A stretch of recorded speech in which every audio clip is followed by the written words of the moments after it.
Bismillahirrahmanirrahim. Assalamualaikum warahmatullahi wabarakatuh.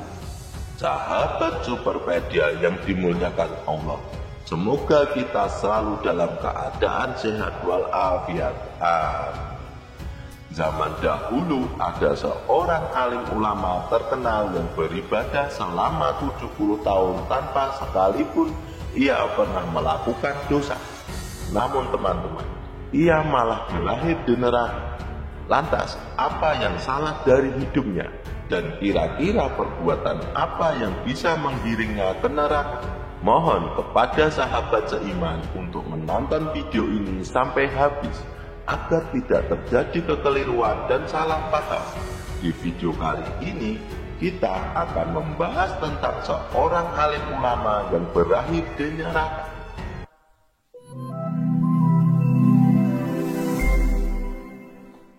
Kisah ini ditulis oleh Wahab bin Munabbih. Ini adalah kisah tentang seorang alim ulama dari kalangan Bani Israel yang terkenal dengan ketekunannya beribadah kepada Allah. Tak pernah sekalipun orang ini melakukan dosa. Bahkan dosa sekecil apapun ia tak pernah melakukannya. Sampai-sampai malaikat pun kagum akan kesolehan orang ini. Kisah ini terjadi ketika Islam belum disiarkan dan berlangsung di zaman Bani Israel. Kisahnya begini. Ada seorang ahli ibadah terkenal di kalangan Bani Israel. Pria ini hidupnya hanya fokus untuk beribadah kepada Allah saja. Dan ia terkenal sebagai orang yang paling soleh di negeri itu. Selama ini ia tinggal dan menetap di kuilnya. Dan selama itu pula ia selalu sembahyang dan mengingat Allah Subhanahu wa Ta'ala di kuil tersebut. Kuilnya ini memiliki 2 lantai. Lantai pertama ia jadikan sebagai tempat tinggalnya, sedangkan lantai kedua menjadi tempat beribadatannya. Karena orang-orang saat itu melihat kesolehan pria ini, sampai-sampai banyak orang berkata, ini orang pasti akan masuk surga.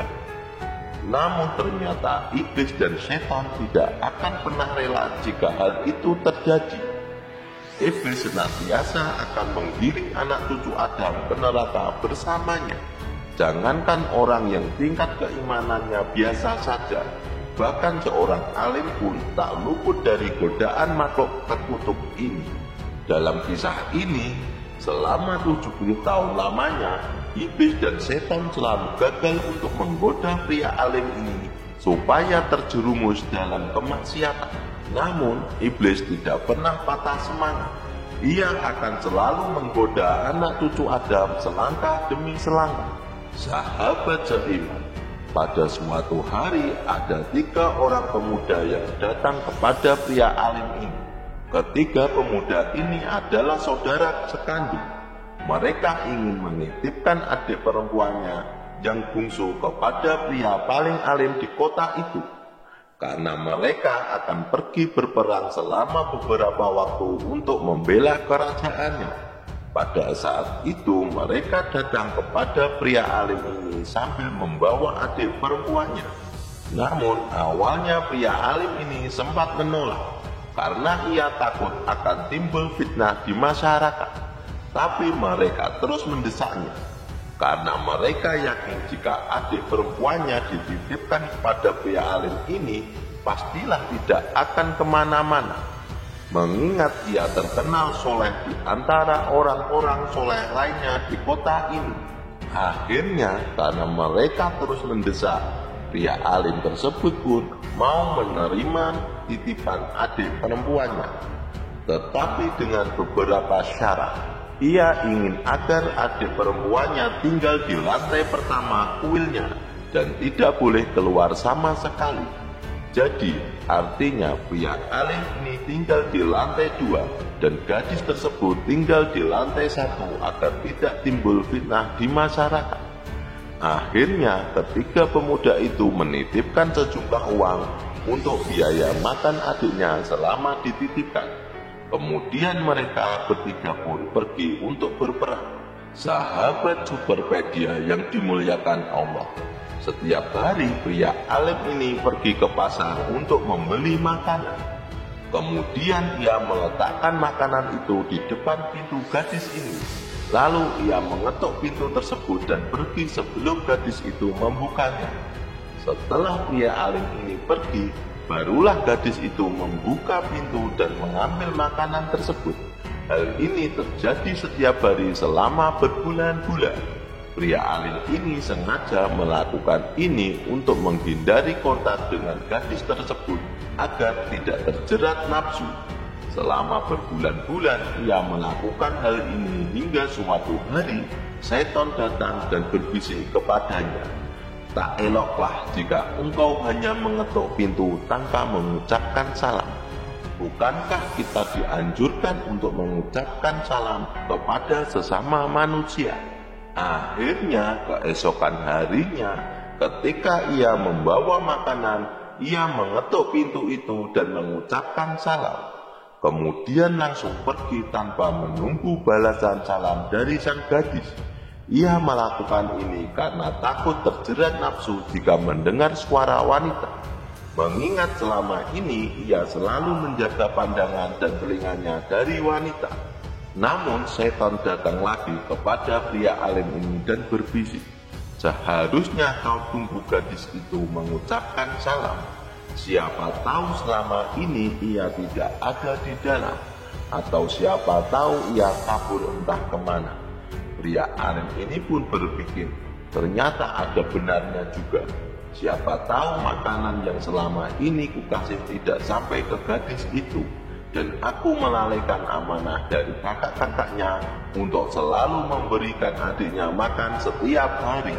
Kemudian keesokan harinya pria ini membawakan makanan lagi.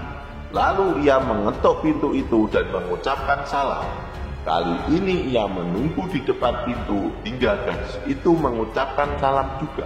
Ketika terdengar suara ucapan salam dari gadis itu, pria ini pun pergi. Sahabat Superpedia, keesokan harinya setan datang lagi berusaha menggoda dan berbisik, "Wahai pria alim, coba engkau tunggu sampai gadis itu membukakan pintunya, supaya kau bisa melihat dia. Siapa tahu selama ini gadis itu sakit di dalam sana. Kau tidak bisa tahu apakah dia sakit atau tidak hanya dengan mendengar suaranya saja. Tenang saja, kau tidak akan terjerat. Nafsu ibadahmu kan sangat kuat." Akhirnya setelah mendapat bisikan dari setan, pria alim ini pun berpikir, dia juga bisa saja gadis ini sedang sakit di dalam sana, dan ia sungkan untuk memberitahu.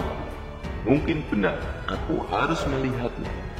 Singkat cerita, keesokan harinya sama seperti biasanya, pria alim ini mengantarkan makanan.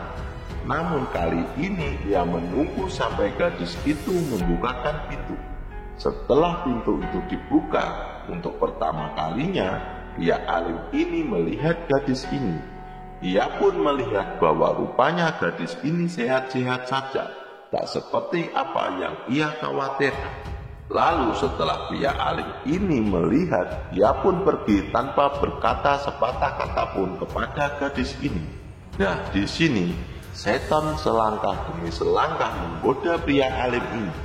Setan datang lagi dan berbisik, "Jangan hanya melihat saja, bertanyalah kepada gadis itu. Siapa tahu dia butuh sesuatu tetapi segan untuk menyampaikan padamu." Akhirnya keesokan harinya pria ini pun melakukan hal itu. Setiap hari ia selalu mengantar makanan dan melanjutkan dengan mengobrol bersama gadis ini. Hingga pada akhirnya terjadilah hubungan yang begitu dekat di antara mereka. Lalu pada suatu hari terjadilah perzinahan di antara keduanya.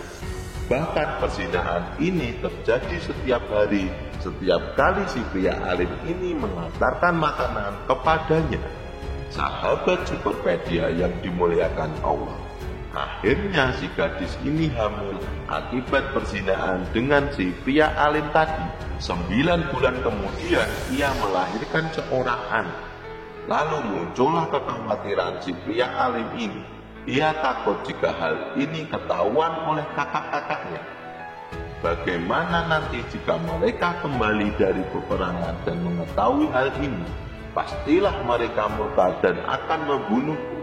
Kemudian setan datang lagi dan berbisik, tidak usah panik, kau bunuh saja bayi itu, dan masalahmu akan selesai pada saat itu juga. Akhirnya pria ini pun berpikir, benar juga, bayi ini adalah barang bukti, maka harus dibunuh, dan mayatnya dibuang agar kakaknya tidak bertanya bayi siapa.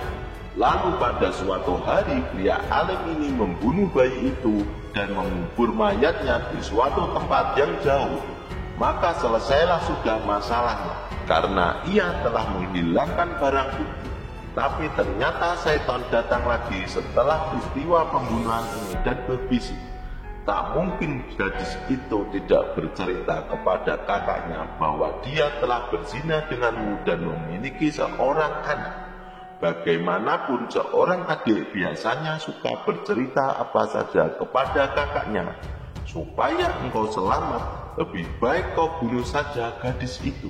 Karena dirundung perasaan takut dan bingung, akhirnya pria alim ini membunuh gadis itu dan mengubur mayatnya di lokasi yang sangat jauh agar tidak ada orang yang tahu tentang kejadian ini. Dari peristiwa ini, si pria alim ini telah membunuh gadis itu beserta dengan bayinya.